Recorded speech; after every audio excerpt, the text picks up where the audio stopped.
Right. ආයවන් පුතේ. අපි මේ වීඩියෝ එකෙන් බලන්න යන්නේ කොහොමද මාන විශ්ලේෂණ ක්‍රමය පාවිච්චි කරලා සමීකරණයක ආකාරය පුරෝකථනය කරන්නේ කියලා. හරිද? සමීකරණයක ආකාරය පුරෝකථනය කරන්න කියලා.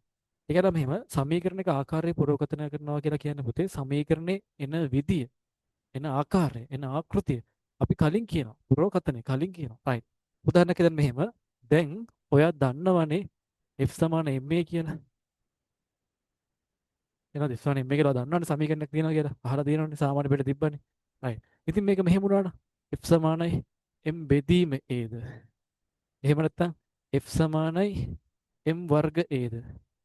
එහෙම නැත්නම් f සමානයි m a වර්ගයද. නැත්නම් f සමානයි a බෙදීම mද. ඔය වගේ ළමයි.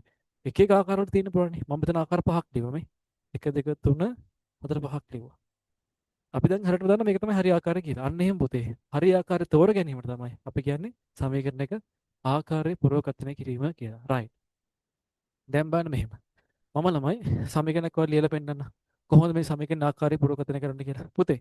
මෙහෙම පුරවකථනය කරන්න අපි දැනගන්න ඕන දේවලුත් තියෙනවා. උදාහරණයක් හිතන්නකෝ මෙහෙම. පුරවකථනය කියන්නේ කලින් කියනවා කියන එකනේ. එහෙනම් කලින් කියන්න අපි දේවල් මොකද දැනගන්න ඕනේ නැද්ද? උදාහරණයක් හිතන්නකෝ ඔයා සාත්‍රයක් බලනවා කියලා. සාත්‍රයක් බලන්න යනවා නම් ඔයගෙන් දේවල් අහන්නේ නැද්ද ඒ කට්ටිය? අහනවනේ මොන හරි දෙයක්. අන්න ඒ වගේ ළමයි. අපි මෙතනදී පුරවකථනය කරන්න දැනගන්න ඕනේ දේවල් කිහිපයක් තියෙනවා. ඒ දේවල් ටික මොනවද කියලා බලන්න. right. ඉස්සරම තමයි ළමයි අපි දැනගන්න ඕනේ අපිට ඕනේ භෞතික රාශිය රඳා පවතින අනිත් භෞතික රාශිය කවුද කියලා දැනගන්න ඉන්න ඕනේ. ඒ කියන්නේ උදාහරණයක් කිව්වොත් එimhe දැන් අර F සමාන m කියන උදාහරණය ගන්නම්කෝ. ඒතර බලය කියන එක රඳා පවතිනවා ස්කන්ධ සහ ත්වරණය මත. අන්න එහෙම එකක් අපිට ඕනේ.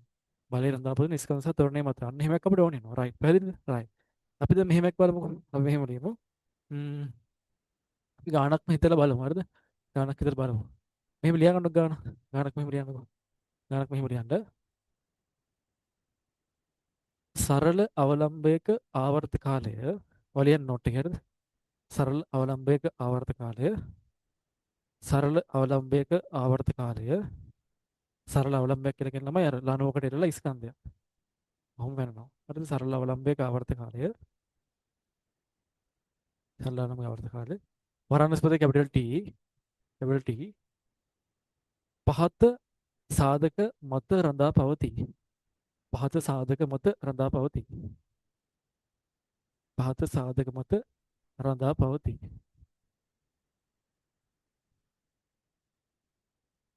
පහත සාධක මත රඳා පවතී. right. ඊට පස්සේ එක කියලා ලියන්න අවලම්බයේ දිග. අවලම්බයේ දිග. අවලම්බයේ දිග. පුතේ වරන්නස් ලියන්න අවලම්බයේ දිගට අපි දානවා සිම්පල් L කියලා. අවලම්බයේ දිග සිම්පල් L. ඊට පස්සේ දෙවෙනි කියලා ලියන්න පුතේ ගුරුත්වජ ත්වරණය. ගුරුත්වජ ත්වරණය. එදාන්න සිම්පල් G. ගුරුත්වජ ත්වරණය සිම්පල් G. right. දැන් ළමයි අපි හොයන්න යන්නේ. හරිද? ලියන්න ප්‍රශ්නේ ඉවර කළෙමුකෝ.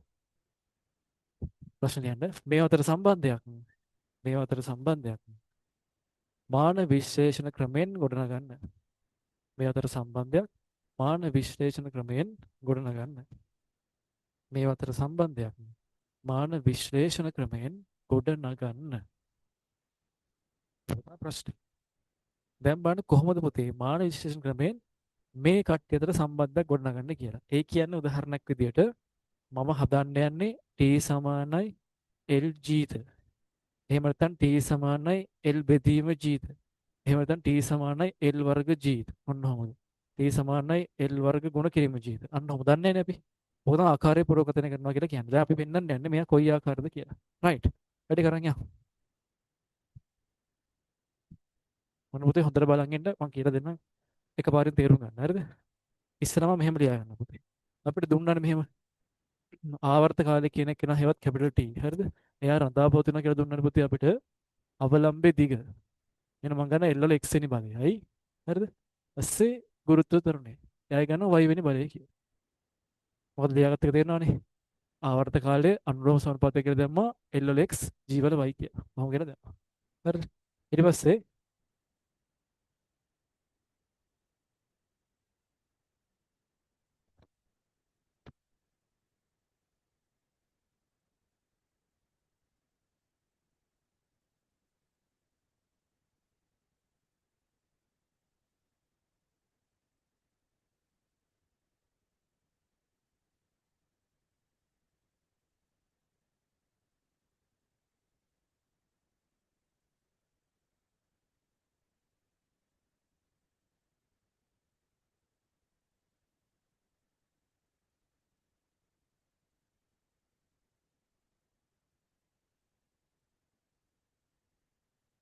හරිද? දැන් අපි ඉස්සෙල්ලාම ලියා ගන්න ළමයි t කියන එක කියන අනුලෝම සමානුපාතය කියන්නේ කාටද කියලා. ඒ කියන්නේ උදාහරණයක් විදිහට මෙන්න මේ ටික. හරිද? මේ දීලා තියෙන්නේ. මම ලියන මෙහෙම අපිට දැන් ප්‍රකාශනය දුන්නා t රඳා පවතිනවා L. ඒ කියන්නේ අවලම්බ දිග සහ G. ඒ කියන්නේ ගුරුත්ව ත්වරණය මත කියලා. රයිට්. ඒතර මම කරන්නේ t අනුලෝම සමානුපාතික කියලා ලියා ගන්නවා. L වල x වෙනි බලය G වල y වෙනි බලය කියලා. මේ ගානතර ක්‍රමය මම මේ කියන්නේ. දැන් පුතේ අනුලෝම සමානුපාතික ලකුණක් අයින් කරන්න අපි ගණිතයේදී පාවිච්චි කරන පුතේ සමාන කිරීමකුයි නියතයකුයි. ඊට ටික හැම ලියන්න. L වල x G වල y කියලා ලියන්න. හරිද? අනුලෝම සමානුපාතික ලකුණක් අයින් කරන්න පාවිච්චි කරන සමාන කිරීමකුයි නියතයකුයි. රයිට්. දැන් පුතේ මේකේ කලින් හිටපු නැති එක්කෙනෙක් දැන් ආවනේ මෙහෙම නියතයක්. එහෙනම් ඔයා ලියන්න ඕනේ කවුද නියතය කියලා. මම ලියන්නම් පුතේ. මෙහිකේ හරිද? මෙහිකේ මාන රහිත සමානුපාතික නියතයක්. ඔය හැම එක ගන්නට මෙහෙම ලියන්න ඕනේ. සමානුපාතික නියතයක කියලා ලියනවා. නියතයකි. රයිට්. මම නෝක ලියුවා. දැන් බලන්න ඊට පස්සේ කරන දේ. දැන් පුතේ මම කරන්නේ වම් පැත්තේ දකුණු පැත්තේ මාන ලියා ගන්න පුතේ. මම ඉස්සෙල්ලා වම් පැත්තේ මාන ලියන්නම් පුතේ. ඔන්න වම් පැත්තේ මාන කියන්නේ කොටු වරහණක් නේ. වම් පැත්තේ මාන කියන එක කියලා ලියනවා. රයිට්. අපි දන්නවා t කියන්නේ කාලයක්. කාලේ මාන පුතේ කැපිටල් T. කාලේ මාන කැපිටල් T. ඊට පස්සේ ලියනවා දකුණු පැත්තේ මාන. දකුණු පැත්තේ මාන. රයිට්. බලමු දකුණු පැත්තේ මාන කවුද කියලා. පුතේ K ඉන්නවා. K කියන්නේ කවුද? මේ මෙතන ලිව්වා. K කියන්නේ මාන රහිත. එන K ට මාන නැහැ පුතේ. එන ලියන්න නැහැ. L කියන්නේ දිගක්. දිගේ මාන කියන්නේ පුතේ Lමයි. හැබැයි යාගේ x වෙනි බලයක් ඉන්නවා. G කියන්නේ පුතේ ගුරුත්ව ත්වරණය. ත්වරණයනේ ගුරුත්වජ උනත් ත්වරණේ මාන කියලා කියන්නේ පුතේ LT ඍණ 2යි. එයා විතරක් නෙමෙයි එයාගේ y වෙනි බලයකුත් ඉන්නවා. බලන්න තේරෙනවද කියලා? වම් පැත්තේ මාන ලියව T. ඒක හරිනේ ආවර්ත කාලය කියන T නේ. දකුණු පැත්තේ මාන ලියන පුතේ. දකුණු පැත්තේ ඉන්නවා K. K කියන්නේ මාන රහිත සමානුපාතය නේද? එහෙනම් එයාට මාන එන්නේ නැහැ. L කියන්නේ දිග. එහෙනම් එයාගේ x වෙනි බලය. G කියන්නේ පුතේ ත්වරණය. ගුරුත්වජ උනත් ත්වරණයනේ. ත්වරණය කියන්නේ LT ඍණ 2. එයාගේ y වෙනි බලය. කොහොමද දැම්මා? බලන්න වැඩේ තේරෙනවද කියලා? දැන් අපි දන්නවා මම කලින් දවස් කියවට කියලා දුන්නා සමීකරණයක් නිර්වද්‍ය වෙන්න නම් හරිද? සමීකරණයක් නිර්වද්‍ය වීමට දෙපස මාන පුතේ දෙපස මාන සමාන වෙන්න ඕනේ. සමාන විය යුතුයි කියලා මම ලියනවා. හරි. يعني සමීකරණයක් හරි කියලා කියන්න පුතේ අපිට එයාගේ දෙපැත්තේ මාන මොකද වෙන්න ඕනේ? සමාන වෙන්න ඕනේ. එහෙනම් දෙපැත්තේ මාන කියන්නේ මට ලියන්න පුළුවන් පුතේ. ඒ කියන්නේ එම නිසා වම් පැත්තේ මාන සමාන වෙන්න ඕනේ. දකුණු පැත්තේ මාන වලට. රයිට්. වම් පැත්තේ මාන මොනවද ආවේ? T. එයා සමාන වෙන්න ඕනේ පුතේ. L වල x වෙනි බලයටයි L T ඍණ 2 y වෙනි බලයටයි. කොහොමද කියන්නේ? කොහොම වෙන්න ඕනලු. රයිට්. දැන් මම මේ පැත්තේ ලියන්න පුතේ. ආයෙත් මේක. මම ලියනවා එහෙම. ඒ කියන්නේ T සමාන වෙන්න ඕනේ කියලා මට ආවේ පුතේ. මෙතන මම වරහණ අයින් කරගන්න මෙන්න මේ වරහණ. L වල x එහෙම ලියන්නකෝ පුතේ. x මේ වරහණ අයින් කරන්න මේ.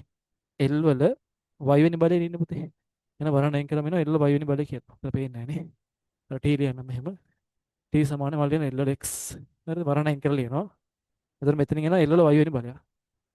L වල y වෙනි බලයක් වුණාම. තව T වල ඍණ දෙකක් y නේද? වරහණ අයින් කරාම T වල ඍණ දෙකක් y කියලා එනවා. T වල ඍණ දෙකක් y කියලා වුණාම ආවා. බලන්න තේරෙනවද කියලා වැඩි? L වල x හරිද? L වල y ආය T වල ඍණ දෙකක් y කියලා. දැන් ළමයි L තැන් දෙක ඉන්නවනේ පුතේ. ඒතර මෙතනක් තියෙනවා. පාද සමානයි නම් අපි දන්නවා. ගුණ කිරීමේදී දර්ශක එකතු වෙනවා. සාමාන්‍ය පෙළ ගණිතය. රයිට්. T වල ඍණ 2y කියලා ලියුවා. මෙතන පුතේ T වල මුකුත් නැහැ කියලා කියන්නේ ඉන්නේ පළවෙනි බලයනේ. රයිට්. මේ මෙතන L වලම මට ඕන නම් දාන්න පුළුවන් නේද බිඳුවෙනි බලය කියලා. ඇයි එහෙම දාගන්නේ? ඉතින් ඕනෑම සංඛ්‍යාවක් බිඳුවෙනි බලය කියන්නේ පුතේ එකයිනේ. ඒ කියන්නේ උදාහරණයක් කිව්වොත් මෙහෙම. x වල බිඳුවෙනි බලය කියන්නේ එකයි. y වල බිඳුවෙනි බලය කියන්නේ එකයි. 10 බිඳුවෙනි බලය කියන්නේ එකයි. ඊට පස්සේ 55 බිඳුවෙනි බලය කියන්නේ එකයි. 1500 බිඳුවෙනි බලය කියලා කියන්නේ එකයි. එතන ඕනෑම සංඛ්‍යාවක බිඳුවෙනි බලය කියලා කියන පුතේ එකට. එහෙනම් මම මෙතනින් L වල බිඳුව බලය කියන එක කරත් දාගන්නවා. දාගත්ත හේතුව මම ඔයාලට කියන්න. හරිද? තව ටිකක් වට තේරෙනවා මේක. ඇයි එහෙම දාගත්තේ කියලා. එන දාගත්ත L වල බිඳුවෙනි බලය කියලා දාගත්තා. හරිද? රයිට්. දැන් බලන්න මම කරන්න පුතේ L ගේ දර්ශක ඉන්නවනේ. L ගේ දර්ශක සමාන කරනවා. L ගේ දර්ශක. රයිට්. බලමු සමාන කරලා පුතේ. වම් පැත්තේ ඉන්නවා බිඳුව. දකුණු පැත්තේ ඉන්න කවුද? x ධන y. ඔන්න සමීකරණයක් ආවා. ඒ වගේම පුතේ මම කරන්නේ t ගේ දර්ශක සමාන කරනවා t ගේ දර්ශක. බලමු t ගේ පුතේ මේ පැත්තේ ඉන්නේ එක ඉලක්කම උඩ මේ පැත්තේ ඉන්නේ ඍණ 2y. හරි. මම මේකෙන් පුතේ මෙහෙම ලියන්න පුළුවන්නේ. මේ එක මෙහෙන් තියන්න ඍණ 2ක් y මෙහෙන් තියන්නකෝ. එතකොට මෙයා මෙහෙන් තිබ්බ වෙනවා ධන 2ක් y කියලා. මෙයා මෙහෙට තියම ඍණ 1ක් වෙනවා. දැන් දෙපැත්තෙන් පුතේ දෙකෙන් බෙදන්න. එතකොට y එනවා ඍණ භාගයයි කියලා. y ඍණ භාගය කියලා ආවා. හරිද? දැන් කරන්නේ y ට ආපු උත්තරේ පුතේ මෙයාට ආදේශ කරනවා. ඒ කියන්නේ බිඳුව සමානයි x ධන y ට ආපු උත්තර ඍණ භාගයයිනේ. ඒ ආදේශ කරනවා. මෙයා මෙහෙන් තිබ්බම ධන භාගයක් වෙනවනේ. ඒතර x මට එනවා පුතේ ධන භාගයයි කියලා. බලන්න තේරෙනවද කියලා xy හදාගත්තේ විදිය? xy හදාගත්තේ තේරෙන බලන්න. right. දැන් මම කරන්න පුතේ x වලට ආපු උත්තරේ y වලට ආපු උත්තරේ මෙන්න මේ සමීකරණය මම මෙයා ගන්න ඒ සමීකරණය කියලා. එහෙනම් මම කරන්නේ මෙහෙමයි. x සමාන ධන භාගය සහ y සමාන ඍණ භාගය ඒට ආදේශ කරනවා. ඒ කියන සමීකරණ ආදේශ කරනවා. දැන් බලන්න. එහෙනම් මම ලියනවා t සමානයි k වතාවක් L වල x කියන්නේ භාගයනේ බලය. G වල y කියන්නේ පුතේ ඍණ භාගයනේ බලය. ඔන්න ඔය ලියා ගන්න. බලන්න තේරෙනවද කියලා? k වතාවක් L වල භාගය x ට භාගය නෑ මෙතන x නේ ඉන්නේ. භාගය ආවා. G ට පුතේ තරුණේනේ. එයාට ආවේ ඍණ භාගය කියලා. කියන්නේ y වෙන බලයට ඍණ භාගය. එහෙනම් තමයි G වල ඍණ භාගය කියලා. දැන් මෙයා මෙහෙන් මම ආයෙ ලියන්න. ඊට පුතේ මට මෙහෙම ලියන්න පුළුවන්. t සමානයි k වතාවක්. හරිද? L වල භාගය ඉන්නවනේ මෙයා. මෙයා පුතේ G වල ඍණ භාගය යටින් තියන්න. එතකොට මොකද වෙන්නේ? G වල ධන භාගයක් වෙනවා ඔන්න. G ධන භාගයක් වෙනවා. right. දැන් පුතේ t සමානයි k වතාවක් L බෙදීම G ගේ සම්පූර්ණ එක්කෙනාගේ භාගයෙන් බලය කියලා දාන්න පුළුවන්නේ. කියන්නේ සමාන කිරීමක් දාන්න පුතේ L බෙදීම G ගේ වර්ගමූලය කියලා දානවා. මොකද භාගයේ බලය කියන්නේ අපි දන්න වර්ගමූලය කියලා. දැන් ඔන්න මට සූත්‍රය පුතේ t සමානයි k වතාවක් L බෙදීම G ගේ වර්ගමූලය කියලා. තේරෙනවද ක්‍රමේ? මේකෙන් ළමයි දැන් k කියන එක න හොයන්න බෑ මේ ක්‍රමයෙන්. ඒ කියන්නේ මාන විශ්ලේෂණ ක්‍රමේ k හොයන්න බෑ. k කියන එක න අපි දෙන්න ඕන ළමයි. k කියන එක අපි දෙන්න ඕන. ඒක මේකේ දුර්වලතාවය. එහෙනම් මම කියන පුතේ මෙහි k හරිද k සමානයි 25 බව සොයාගෙන ඇත. ඒ කියන්නේ ඒ k කියන නීතිය අපිට දෙන්න බෑ ළමයි. සොයාගෙන ඇත. එයා මම දෙන්න ඕනේ ඔයාලට. සොයාගෙන ඇත. දැන් පුතේ ඊට 25 දාලා ලියන්න. ඒතර සූත්‍රය එනවා t සමානයි 2π වර්ගමූලස්සේ L බෙදීම G කියලා. දැන් පුතාලට මේ සූත්‍රය දකිද්දී ආධුනික බවක් හැඟෙනවනේ. හැබැයි දවසක ඔයාට මේක F සමාන මේ තරම්ම වත් එක සමීප වෙනවා පුතේ. වත් එක හිතවත් වෙනවා. තේරෙනවද? ඒ කියන්නේ මේක අපේ සිලබස් එකේ තියෙනවා. මේ සූත්‍රය මතක තියාගන්නවත් එක්ක. හැබැයි දැන් ඔයාට හිතන පුදුමයි කියලා දැක්කද? මම කලින් කිව්වේ අපි මේ හොයන්න යන්නේ t සමානයි හරිද? t සමානයි L බෙදීම G ද. නැත්නම් L වර්ග G ද. ඔන්නෝක. දැන් ඔන්නෝක ලස්සනට ආව අපිට. මොකද කියලා ආවනේ වැඩි. අන්න ඕක තමයි පුතේ අපි මාන විශ්ලේෂණ ක්‍රමයෙන් කරන්නේ. තේරුණාද? මේක තමයි මාන විශ්ලේෂණ ක්‍රමය කියලා කියන්නේ පුතේ. ඒතර මේක අපි කරේ මාන විශ්ලේෂණ ක්‍රමෙන් සමීකරණයක ආකාරය පුරවකථනය කිරීම. කලින් වීඩියෝ එකේ දාලා තියෙනවා මාන විශ්ලේෂණ ක්‍රමෙන් සමීකරණයක නිරවත්තා පරීක්ෂා කිරීම. ඒතර ওই දෙක විතරයි මාන විශ්ලේෂණ ක්‍රමෙන් අපි කරන්නේ. හරිද? රයිට්. හදාගමුනේ. වීඩියෝ එක නවත්තලා පෝස් කරලා නේද? හිමින් හදාගන්න ලස්සනට. ඕක සුපිරි තියරි කැලලක්. ඒ වගේම ගොඩක් ගණන් හදන්න පාවිච්චි කරන්න පුළුවන් ඕක. රයිට්. හදාගමු.